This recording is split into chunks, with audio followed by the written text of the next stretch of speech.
ఆంధ్రప్రదేశ్లో ప్రముఖ ఎన్నికల వ్యూహకర్త సునీల్ కనుగోలు ఒక ఏరియల్ సర్వేని నిర్వహించారని, తరువాత షర్మిల గారితో ఒక సీక్రెట్ భేటీ కూడా అయ్యారు అంటూ ఒక వార్త సోషల్ మీడియాలో చక్కర్లు కొడుతున్నటువంటి నేపథ్యంలో అసలు ఆ ఏరియల్ సర్వేలో ఏముంది అనేది ఇప్పుడు సర్వత్రా చర్చనీయాంశంగా మారింది. ఈ అంశానికి సంబంధించి మనతో మాట్లాడేందుకు ప్రముఖ రాజకీయ విశ్లేషకులు జగదేవ్ గారు మనతో ఉన్నారు. జగదేవ్ గారితో మాట్లాడదు. జగదేవ్ గారు నమస్తే అండి. నమస్తే.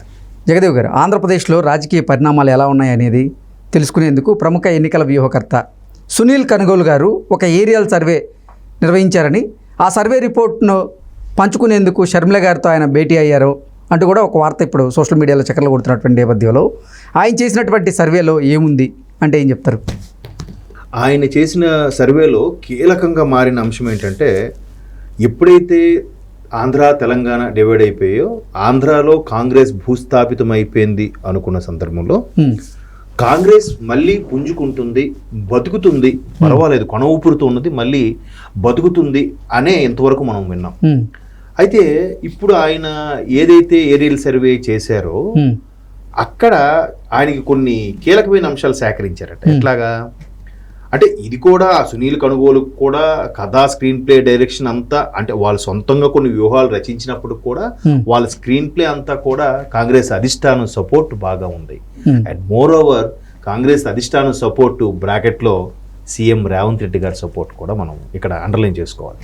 సో రేవంత్ రెడ్డి గారు ఏదైతే ఒక మీడియాకి ఇచ్చిన ఇంటర్వ్యూలో షర్మిలమ్మ ఇప్పుడు మా బిడ్డ, మా కాంగ్రెస్ బిడ్డ అయినాక ఆమె ఏ సాయం అడిగినా సెకండ్ థాట్ లేకుండా నేను చేస్తాను, హెల్ప్ చేస్తాను, ఏ పరమైన అని ఎప్పుడైతే రేవంత్ రెడ్డి గారు సభాముఖంగా చెప్పారో దాన్ని ఇప్పుడు తూచా తప్పకుండా పాటిస్తున్నట్టుగా మనకు కనిపిస్తుంది. సో సునీల్ కనుగోలు కూడా కాంగ్రెస్ ఎన్నికల వ్యూహకర్తగా తెలంగాణలో పనిచేశారని కూడా మన గతంలో వార్తల్లో విన్నాం. కర్ణాటక ఎన్నికల్లో కూడా శివకుమార్ గారికి బాగా అత్యంత సన్నిహితంగా కలిసి వర్క్ చేశారని కూడా విన్నాం.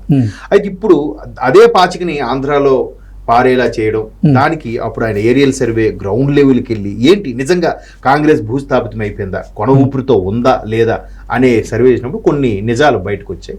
అయితే ఇక్కడ ఏదైతే రేవంత్ రెడ్డి గారు సపోర్ట్తో రేవంత్ రెడ్డి గారు సూచనప్రాయంగా చెప్పిన పిసిసి చీఫ్ పదవికి షర్మిల గారిని ఎప్పుడైతే చూజ్ చేసుకున్నారో అప్పుడే వాళ్ళు ఒక గోల్ కొట్టినట్టుగా ఫీల్ అయ్యారు. ఎందుకంటే షర్మిల గారు రాజశేఖర రెడ్డి గారు బిడ్డ, అంటే జగన్మోహన్ రెడ్డి గారు రాజశేఖర రెడ్డి గారి కొడుకే, ఈవిడ రాజశేఖర రెడ్డి బిడ్డ, ఇద్దరు రెండు కళ్ళు. ఆల్రెడీ ఒక కన్ను 5 ఏళ్ళుగా ఆ రాజశేఖర రెడ్డి గారి నేము ఫేము, అంటే చరిత్ర తీసుకుంటే ఆంధ్రప్రదేశ్కి బాగా పనిచేసిన ముఖ్యమంత్రుల్లో ఖచ్చితంగా రాజశేఖర రెడ్డి గారి పేరు ఉంటుంది. అంటే ఆంధ్రప్రదేశ్ని ఒక స్థాయిలో నిలబెట్టిన ముఖ్యమంత్రులు ఆయన పేరు ఉంటుంది. ఆ పేరుని, ఆ నేమ్ని, ఆ ఫేమ్ని వాడుకున్న వ్యక్తిగా జగన్మోహన్ రెడ్డి గారు 5 ఏళ్ళు పరిపాలన చేసేశారు. ఇప్పుడు షర్మిల గారికి కూడా అవకాశం ఇస్తే ఎలా ఉంటుంది? ఎందుకంటే రాజశేఖర రెడ్డి గారికి షర్మిల గారు అంటేనే ఎక్కువ అభిమానము జగన్మోహన్ రెడ్డి గారి కన్నా అనే ఫీలింగ్ అందరికీ ఉన్న నేపథ్యంలో మొత్తం మీద షర్మిల గారు పీసీ చీఫ్ అయిన తర్వాత ఆవిడ పాత వ్యక్తుల్ని, పాత కాంగ్రెస్లో ఉన్న నాయకులందరినీ, ఒకప్పుడు రాజశేఖర రెడ్డి గారి హయాంలో పనిచేసిన నాయకులందరినీ కూడా మరలా కలుపుకుపోయి ఎవరైతే రాజకీయాలకు దూరంగా ఉన్నారో వాళ్ళు కూడా కనీసం మీరు రాజకీయాల్లోకి రాకపోయినా నాకు సలహాదారులుగానే నా పక్కన ఉండండి అని చెప్పి పిలుచుకుని వస్తున్న నేపథ్యంలో కాంగ్రెస్ ఓటింగ్ పర్సెంట్ పెరగడమే కాకుండా మేబీ గెలిచే అవకాశాలు కూడా ఉన్నాయన్నట్టుగా ఆయన ఏరియల్ సర్వేలో తెలిసిందంట. అంటే మ్యాక్సిమం ఏదైతే వైసీపీలో ఇప్పుడు ఉన్న కీలకమైన నాయకులు ఎవరైతే ఉన్నారో వీళ్ళందరూ ఎక్కడి నుంచి వెళ్ళినారు? ఒకప్పుడు రాజశేఖర రెడ్డి గారికి అనుచరులుగా, రాజశేఖర రెడ్డి గారి మందిలో భాగంగానే కాంగ్రెస్ లో ఉన్న నాయకులే కదా వీళ్ళందరూ. సో అదే అలా జస్ట్ వైసీపీకి షిఫ్ట్ అయింది. సో కాంగ్రెస్ ఓటు బ్యాంకుతో పాటు కాంగ్రెస్ లో ఉండే కీలకమైన నాయకుల్నే అటు తీసుకుని వెళ్ళారు. సో ఆ నాయకులు అక్కడ ఉన్నారు కాబట్టి, అంటే కాంగ్రెస్ నుంచి పుట్టుకొచ్చిన వైసీపీ పిల్ల కాంగ్రెస్ అని గతంలో చాలా మంది అనేవాళ్ళు కదా. సో ఆ ఓటింగ్ అంతా కూడా అక్కడ ఉండిపోయింది కాబట్టి ఎప్పుడైతే షర్మిల గారి రూపంలో, పిసిసి చీఫ్ షర్మిల గారి రూపంలో కాంగ్రెస్ మళ్ళీ ఆంధ్రప్రదేశ్లో అడుగు పెట్టిందో, రాజశేఖర రెడ్డి గారి బిడ్డగా, పైగా ఒక ఆడబిడ్డగా, కాంగ్రెస్ కు ఏదైతే పాత జన మూలాలు చూడండి, ఎప్పుడైనా వాళ్ళందరికీ తెలిసింది ఏంటంటే హస్తంకే వేస్తామనేవారు పాతకాల మనుషులు. ఎందుకు? స్వాతంత్ర సమరయోధులు, ఆ స్వాతంత్ర పోరాటం, ఆ స్ఫూర్తి అలా ఉండిపోయింది కాబట్టి, స్వతంత్రం కన్నా ముందు నుంచి పుట్టిన పార్టీ కాబట్టి, సరే కాంగ్రెస్ అలా ఫీలింగ్ ఉండిపోయిన నాయకులు కొంతమంది ఉంటారు ఆ ఏజ్డ్ వాళ్ళు. సో ఆ ఏజ్డ్ వాళ్ళు మరలా ఇప్పుడు ఇందులోకి ఉండడం వల్ల సరే ఆడబిడ్డ కష్టపడుతుంది, పైగా మన రాజన్న బిడ్డ, ఇట్లాంటి ఫీలింగ్ల మీద మేబీ గెలిస్తే 3 నుంచి 5 స్థానాలు గెలిచే అవకాశం కూడా ఉంది. అది కూడా వైసీపీ ఓటుని చీల్చుకుని గెలిచే అవకాశాలే కనిపిస్తున్నాయి. మేబీ అంటే దానికి 100% అని చెప్పట్లేదు, బట్ ఓటింగ్ పర్సెంట్ పెరగడంతో పాటు కనీసం 2-3 స్థానాలైనా సీట్లు కైవసం చేసుకునే అవకాశం ఉందన్నట్టుగా కూడా ఆయనకి ఆ సర్వేలో షాక్ అయిన నిజాలు తెలిసాయంట. అంటే ఒకవేళ గెలిస్తే 3 స్థానాలకు పరిమితం అవ్వచ్చు, గెలవకపోతే ఈ క్రాస్ ఓటింగ్ వల్ల కూటమికే ప్లస్ అయ్యే అవకాశాలు కూడా ఉన్నాయి. బీజేపీ, టీడీపీ, జనసేన కూటమి ఏదైతే ఉందో అక్కడ అలా కూటమికి ప్లస్ అయ్యే అవకాశం. ఎందుకంటే మన తెలంగాణ ఎన్నికల్లో కామారెడ్డి విషయం చూస్తే బెస్ట్ ఎగ్జాంపుల్ అది. ఒక ప్రస్తుత ముఖ్యమంత్రి, మాజీ ముఖ్యమంత్రి ఇద్దరు పోటీ పడితే ఏమైంది, అనూహ్యంగా 3వ వ్యక్తి వెంకటరమణారెడ్డి గారు గెలిచారు మెజార్టీతో. సో ఇక్కడ కూడా కాంగ్రెస్, వైసీపీ రెండు పోటీ పడిన సందర్భాల్లో కొన్ని ఎక్కడైతే రాజశేఖర రెడ్డి గారికి బలమైన అనుయాయులు ఉన్నారు అనుకున్న నియోజకవర్గంలో, ఎవరైతే రాజశేఖర రెడ్డి గారి వెనక తిరిగిన నాయకులు ఇప్పుడు ఎవరైతే పోటీ చేస్తున్నారో ఆయా నియోజకవర్గాల్లో మాత్రం ఖచ్చితంగా క్రాస్ ఓటింగ్ అయినా అవ్వాలి, అయినప్పుడు ఈ కూటమి గెలుస్తుంది, లేదంటే కాంగ్రెసే ఈసారి గెలుచుకునే అవకాశం కూడా ఉంది. కానీ చాలా తక్కువ పర్సంటేజ్. బట్ అదేనా గొప్ప విషయమే కదా. అరే పర్వాలేదు, నోటా కన్నా బెటర్గా ఓటింగ్ పర్సంటేజ్ వస్తుంది అనుకున్న కాంగ్రెస్ కి ఈ రోజు కనీసం 2-3 స్థానాలు కైవసం చేసుకుంటుందంటే అది గ్రేట్ సక్సెసే కదా. ఏమీ లేనటువంటి ఎడారిలో మొక్కలు పుట్టించినట్టే, బంజరు భూముల్లో పంట మొక్కలు పండినట్టే అర్థం. సో అందుకు షర్మిలా గారికి ఇవ్వడానికి అంత విశ్వ ప్రయత్నం చేయడానికి కారణం కూడా అదే.